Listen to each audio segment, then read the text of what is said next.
Okay, so my name is Jack Batten, and I'm doing Benny Carter. Some biographical information about him. Carter was born on August 8th, 1907, in New York City. Benny Carter was a musical prodigy ever since he was a kid, but some of his later years, he really showed everyone how good he actually was. He wasn't really, yeah.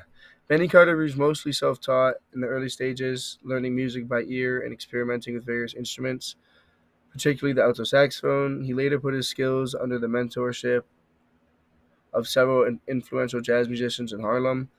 Carter did not attend a formal music school. He absorbed jazz traditions through simply living and embracing Harlem's jazz scene.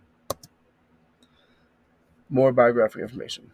Carter played alongside some of the biggest jazz figures of his time. He performed with notable musicians such as Fletcher Henderson, Duke Ellington, and Chuck Webb. Carter's career spanned decades, and he worked with jazz enthusiasts like Louis Armstrong, Count Basie, and Billie Holiday. His ability to collaborate across different jazz styles and band styles, swing styles, and even bebop made him one of the most versatile musicians of his era. He was not only a saxophonist, but also a composer, arranger, and band leader, shaping the development of jazz for decades. Contributions to jazz and society. Carter was one of the most influential figures in the development of jazz in the 20th century, shaping not only the sound of jazz through his playing, but also its structural and stylistic parts within. As a saxophonist, composer, arranger, and bandleader, Carter was one of the main people who really brought together the swing era and the modern sounds of bebop. His compositions and arrangements helped to redefine jazz, bringing sophistication and complexity while still maintaining its emotional depth. His pioneering work in orchestration influenced big band jazz, and his innovative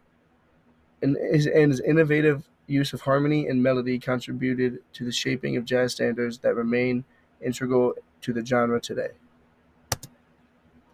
Contributions to jazz. Carter was a key figure in the Harlem Renaissance, a cultural movement that elevated African American culture. As one of the first African American musicians to gain wide recognition in the predominantly white world of jazz, Carter helped break down racial barriers both in the U.S. and abroad. Carter was not only successful in the U.S. but also in Europe and a lot in France. This was pivotal at the time because jazz was really only prominent in the U.S. and nowhere else. Um, Benny Carter as a band leader. Carter led his own ensembles in the 1930s and 1940s, where his arrangements and innovative orchestrations set his bands apart. He worked with top musicians like Harry Edison, Buck Clayton, and Milt Hinton, and his leadership brought out the best in his players, delivering smooth and great performances. In addition to leading his own groups, Carter collaborated with some of the biggest names in jazz, including Fletcher Henderson, Duke Ellington, and Count Basie. Solos he is famous for. Benny Carter was known for his smooth lyrical playing, where his super rich tones truly stuck out. His alto saxophone was also warm and full, with a distinct vibrato that gave his solos a unique sound and depth that not many could match. Carter's abilities to blend his sound made him stand out in both his compositions and improvisations. What made Benny Carter better than other musicians? Firstly, Benny Carter really stuck out because he was able to not only play but also compose and arrange musical shows, showing how talented he is. Carter able he Not only was Carter able to just play, he could compose just as good. Some argue he was the best at not only the alto saxophone but also composing music. He was responsible for writing some of the most memorable big band charts of the 1930s and 1940s.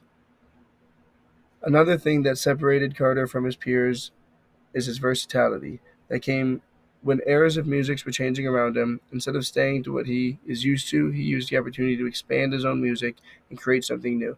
He adapted to many different styles of jazz. His ability to remain relevant through the bebop era and even into the 1970s and 1980s shows his capacity to evolve with the changing jazz, showing why he is better than other musicians in his era. How Carter inspired people. Carter was a very inspirational man for a lot of people. Carter was one of the few black band leaders in an era where African American musicians often had to work as sidemen. He led successful big bands and small combos, demonstrating his leadership and organizational abilities. Carter's reputation wasn't confined to the U.S. He became a celebrated figure in Europe, where he had the opportunity to work with musicians from different cultural backgrounds, broadening the international appeal of jazz. Overall, Benny Carter played a major role in jazz over the 1960s and 1990s, and some people even say he has the most eff- he has most effect as he played through many styles and eras of jazz and was successful in every single one, which not many people did. Carter had a special way to bring people into his songs and compositions through emotional and amazing musical talents, and that's why he was seen as someone special.